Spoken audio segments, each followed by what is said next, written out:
Over thinking ಅಥವಾ ಹೆಚ್ಚು ಚಿಂತನೆ ಮಾಡೋದು, ಒಂದೇ ವಿಷಯದ ಬಗ್ಗೆ ಜಾಸ್ತಿ ವಿಚಾರ ಮಾಡೋದು, ಇದರಿಂದ ಏನಾಗುತ್ತೆ ನಮ್ಮ ಬಾಡಿಗೆ, ಏನೇನು ಪರಿಣಾಮಗಳಾಗುತ್ತೆ ಇದನ್ನು ಹೇಗೆ ಕಂಟ್ರೋಲ್ ಮಾಡ್ಬೋದು.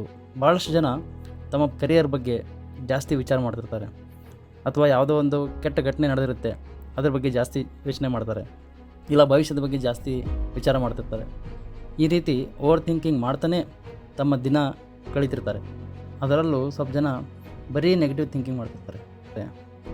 ಈ ರೀತಿ ನೆಗೆಟಿವ್ ಥಿಂಕಿಂಗ್ ಮಾಡೋದ್ರಿಂದ ಏನಾಗುತ್ತೆ ಅಥವಾ ಪಾಸಿಟಿವ್ ಥಿಂಕಿಂಗ್ ಮಾಡಿದ್ರೆ ಏನಾಗುತ್ತೆ ಅಂತ ನೋಡೋಣ.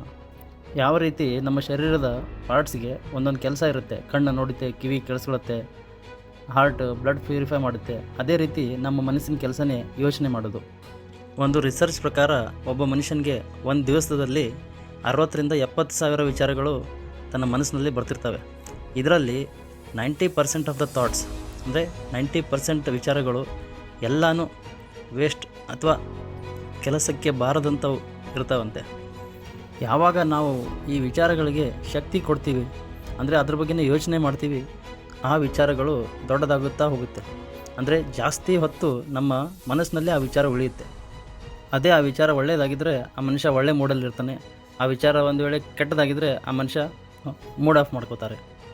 ಇದನ್ನು ಯಾವ ರೀತಿ ತಡಿಬೋದು? ವಿಚಾರಗಳು ಯಾವ ರೀತಿ ಅಂದರೆ ಒಂದಾದ್ಮೇಲೆ ಒಂದು ಹಾಗೆ ಬರ್ತಾನೆ ಇರ್ತವೆ. ಯಾವಾಗ ಒಂದು ವಿಚಾರ ಬರುತ್ತೆ ಅದನ್ನು ಹಾಗೆ ಹೋಗಲು ಬಿಡಬೇಕು. ಇಂಪಾರ್ಟೆಂಟ್ ಅಥವಾ ಉಪಯುಕ್ತಕಾರಿ ಯಾವುದಾದ್ರೂ ವಿಷಯ ಇದ್ದರೆ ಅದ್ರ ಮೇಲೆ ನಾವು ಜಾಸ್ತಿ ಫೋಕಸ್ ಮಾಡಬೇಕಷ್ಟೆ. ಓವರ್ ಥಿಂಕಿಂಗ್ ಹೇಗೆ ತಡಿಬೋದು ಅಂದರೆ ದಿನಾಲೂ ಎಕ್ಸರ್ಸೈಸ್ ಮಾಡೋದು. ಈ ಎಕ್ಸರ್ಸೈಸ್ ಮಾಡೋದರಿಂದ ದೇಹದಲ್ಲಿ ಡೋಪಾಮಿನ್ ಅಥವಾ ಹ್ಯಾಪಿ ಹಾರ್ಮೋನ್ಸ್ ರಿಲೀಸ್ ಆಗುತ್ತೆ. ಇದರಿಂದ ಮಾನಸಿಕ ಒತ್ತಡ ಕಡಿಮೆ ಆಗುತ್ತೆ. ಎರಡನೇದಾಗಿ ನಮ್ಮ ಉಸಿರಾಟದ ಮೇಲೆ ನಮಗೆ ಗಮನ ಇರಬೇಕು.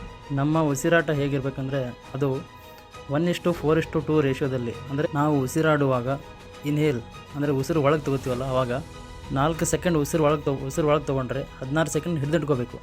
ಆಮೇಲೆ ಉಸಿರು ಬಿಡಬೇಕಾದ್ರೆ 8 ಸೆಕೆಂಡ್ ಅದನ್ನು ಬಿಡಬೇಕು. ಇದನ್ನು ನಾವು ಪ್ರತಿದಿನ 3 to 4 ಬಾರಿ ಯಾವಾಗಾದರೂ ಮಾಡ್ಬೋದು. ಎರಡನೇದಾಗಿ ಆಟ ಆಡೋದು.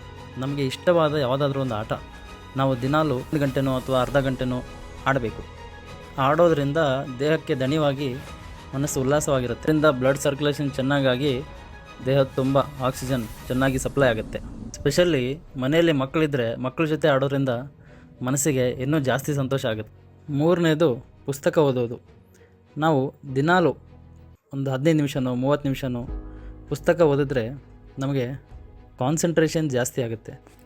ಕೊನೆಯದಾಗಿ ಚೆನ್ನಾಗಿ ನಿದ್ದೆ ಮಾಡಬೇಕು. ನಾವು ಚೆನ್ನಾಗಿ ನಿದ್ದೆ ಮಾಡೋದ್ರಿಂದ ನಮ್ಮಲ್ಲಿರುವ ಸೀರಿಯಸ್ ಹೆಲ್ತ್ ಪ್ರಾಬ್ಲಮ್ಸ್ ಕಡಿಮೆ ಆಗುತ್ತೆ. ಲೈಕ್ ಡಯಾಬಿಟೀಸ್, ಹಾರ್ಟ್ ಡಿಸೀಸಸ್ ಮತ್ತು ಸ್ಟ್ರೆಸ್ ಕಡಿಮೆ ಆಗುತ್ತೆ, ಮತ್ತು ಮೂಡ್ ಇಂಪ್ರೂವ್ ಆಗುತ್ತೆ. ನಮ್ಮದು ಇನ್ನೂ ಜಾಸ್ತಿ ಕ್ಲಿಯರಾಗಿ ಯೋಚನೆ ಮಾಡಲು ಅನುಕೂಲ ಮಾಡುತ್ತೆ. ಇದರಿಂದ ಮೆಮೊರಿ ಪವರ್ ಕೂಡ ಜಾಸ್ತಿ ಆಗುತ್ತೆ. ಇದನ್ನು ನಾವು ಡೈಲಿ ಪ್ರಾಕ್ಟೀಸ್ ಮಾಡೋದ್ರಿಂದ ನಮ್ಮ ಓವರ್ ಥಿಂಕಿಂಗನ್ನು ಒಂದು ಮಟ್ಟಿಗೆ ನಾವು ತಡೆಯಬಹುದು.